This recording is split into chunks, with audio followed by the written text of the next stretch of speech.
สวัสดีครับพี่น้องทุกคนที่เดินทางจากเหนือครับไม่ว่าจะเป็นเชียงรายเชียงใหม่ลำปางลำพูน Welcome to ระยองฮิเราแนะนำนะครับเมืองสากับก้าวหน้าน้ำปลาน้ำเด่นเกาะเสม็ดสวยหรูสุดยอดผู้มีเอกของโลกยินดีทุกท่านต้อนรับทุกท่านสู่เมืองระยองฮิกะปิของดีเมืองระยอง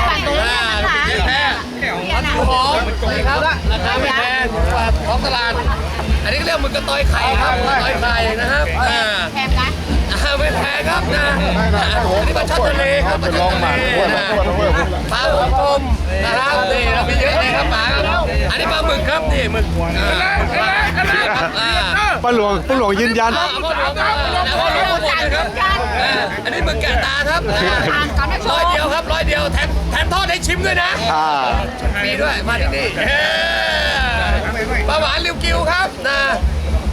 ทุเรียนทอดครับหมอนทองไม่ใช่หมอนข้างเป็นนอนกอดนะนี่ทุเรียนทอดหมอนทองครับผมของดีเมืองระยองนะครับปลาเส้นปลาทาโร่2 ห่อ 100 2 ห่อ 100นะครับ2 ห่อ 100นะฮะเนี่ยและยังมีขนมอีกเยอะแยะวันพรุ่งนี้ตอนเช้านะครับพบกันตอนเช้า4 ห่อ 100บ้านเพได้แค่3 ห่อตรงนี้4 ห่อ 100พบกันพรุ่งนี้เช้าขอบคุณมากครับทุกท่านที่เดินทางมาจากภาคเหนือและภาคอีสานทุกท่านขอบคุณครับจากนายพลต่อไปเจ้าของโฆษณาต่อเจ้าของ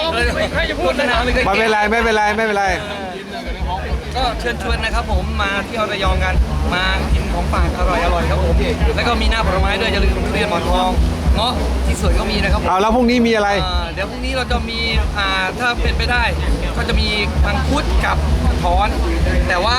ทุเรียนหมมีกะทุเรียนมันเริ่มวายแล้วครับผมมันฤดูกาลเขาหมดแล้วตอนนี้ทุเรียนเราก็จะอยู่เป็นทุเรียนหมอนทองทอดครับผมฝากไว้หน่อยนะครับแล้วจะลืมฝากร้านในพลด้วยครับส้มตำใจถึงครับวันนี้มีอะไรเรียกใช้เบอร์โทรศัพท์เพื่อพูดสั่งจองรถ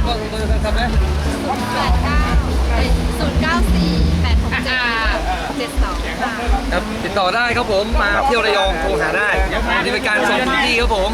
ครับผมขอบคุณนะครับขอบคุณครับ